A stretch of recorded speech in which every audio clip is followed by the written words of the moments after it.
this and that. Wrestle this and that.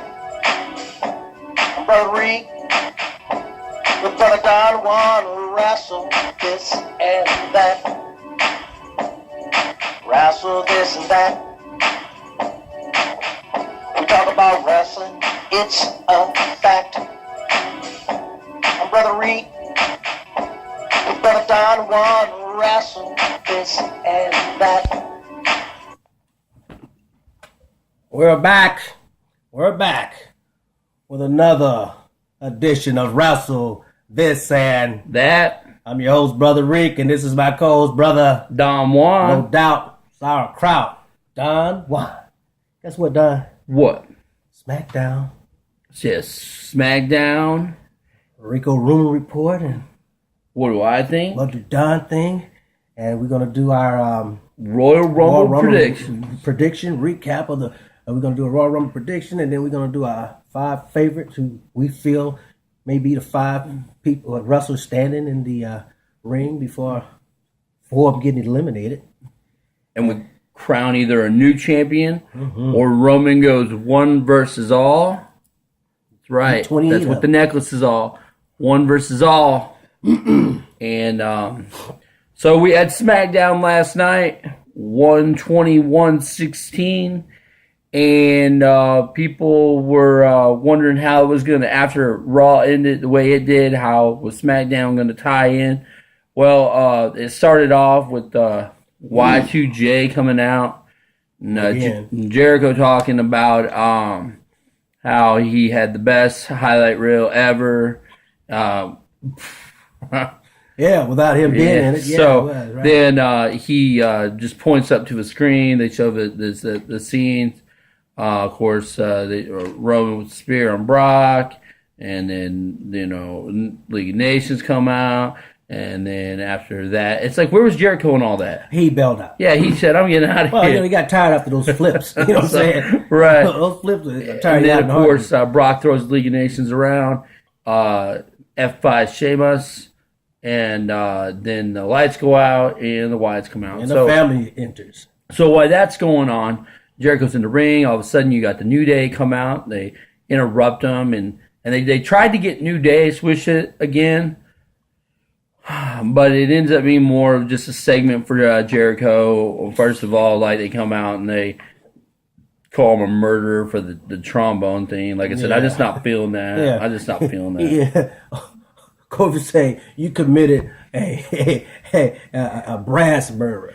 A brass murder, you know. So, yeah, they steady dragging that, man, and it didn't work there. In the end, Jericho says, you can be unicorns if you want, but you gotta have unicorn names, and he calls them Rudy Tooty Booties again, and gets the crowd going and stuff like that. They get upset. They get ready to get in the ring. Jericho says, you got a match. It leads to the first match of SmackDown, which was the New Day versus the Usos and their tag team partner, Dolph Ziggler.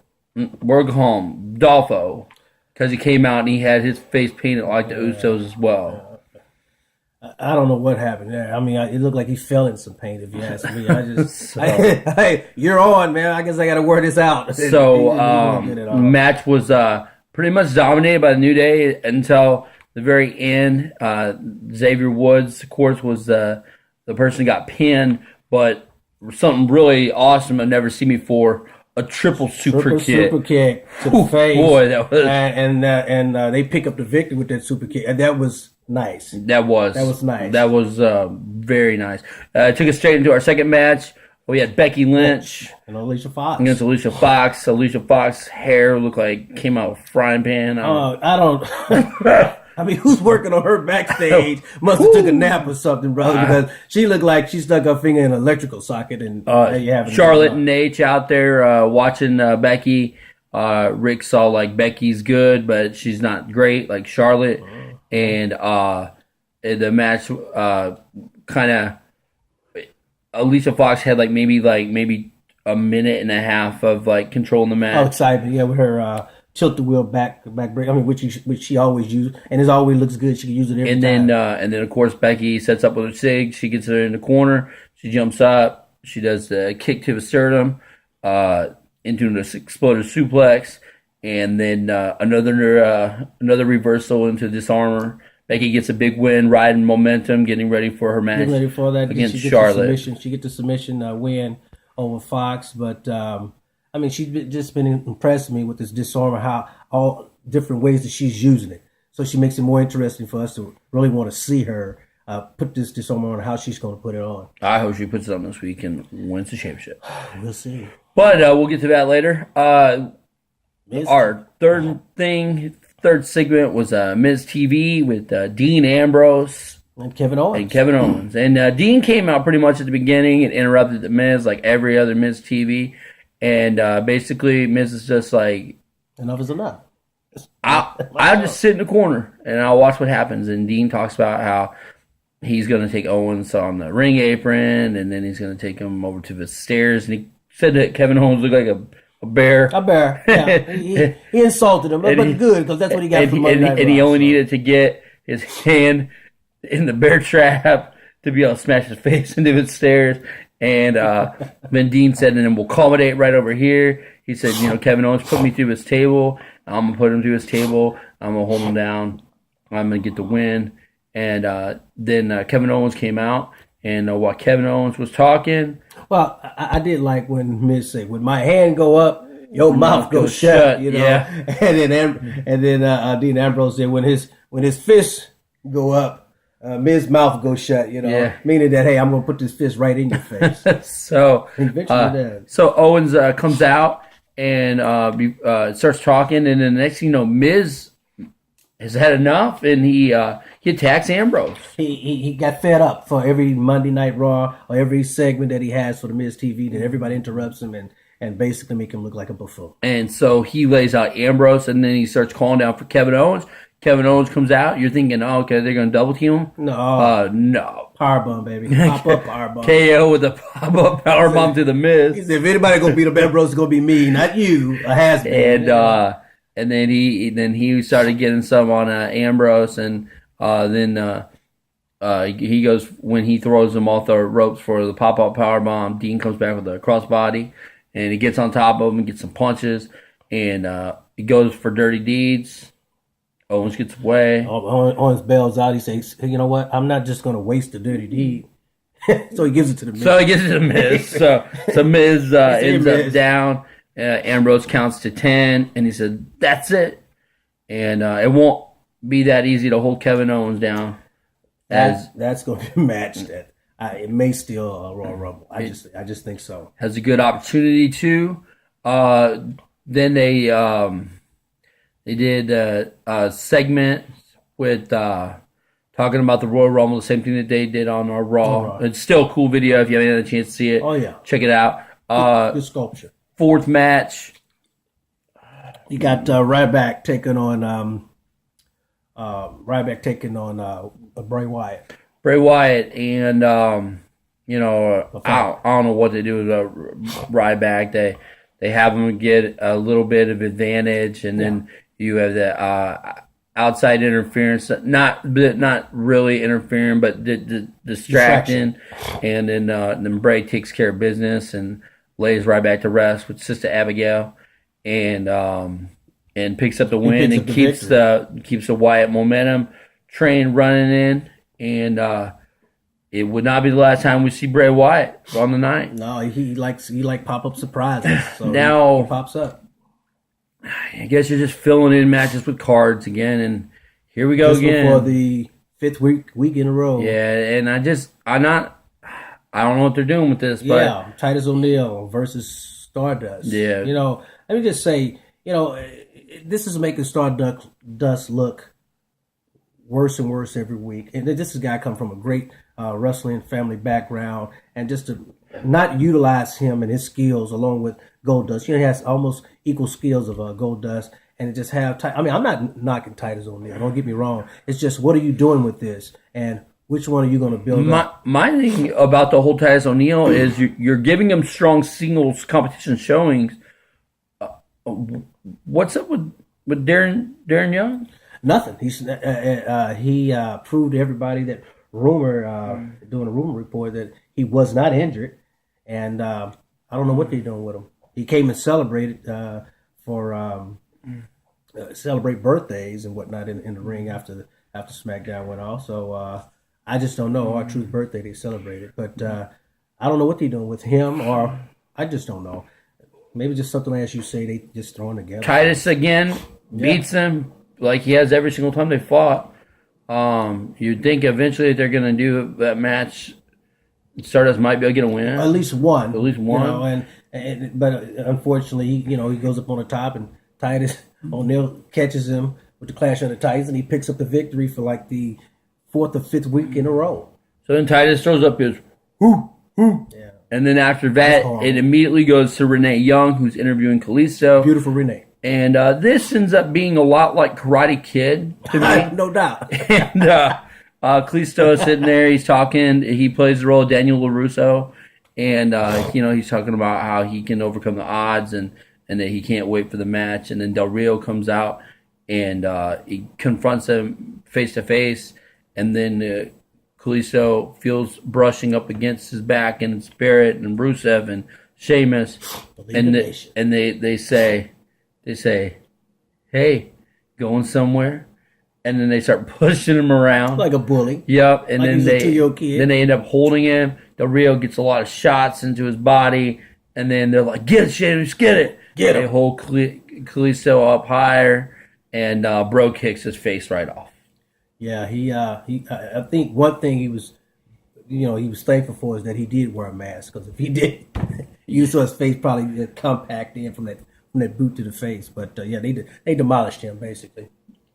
Yeah, I didn't see no Karate Kid in there, because Karate Kid came back and beat everybody up, but he didn't. No. Remember he had Mr. Miyagi. Remember that was like the scene where it's Halloween night, and he tries to climb up the fence, and they grab him and they start pushing him around, and Johnny does the side kicks into him and stuff. So, unfortunately, that didn't happen.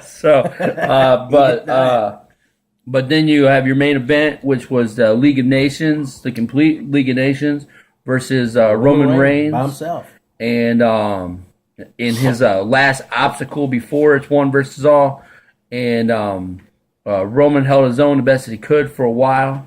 And then he really just started taking down a bad beating. Oh, stomping. Like he always do, but he makes them all look good even when they're bad. And then all of a sudden he swings the momentum while Rusev's in the ring. He gets ready to line up for the Superman punch. And Barrett and Del Rio pulls him out. Grab him by the legs. And they don't even pull him completely into the turnbuckle. And but he sold it, didn't he? Then they punch him a few times, and the referee rings for the bell. And you know what? This is a SmackDown trend, man. That's what I was going to say. That is just like the 4th or 5th time that a main event ends with a disqualification. Yeah.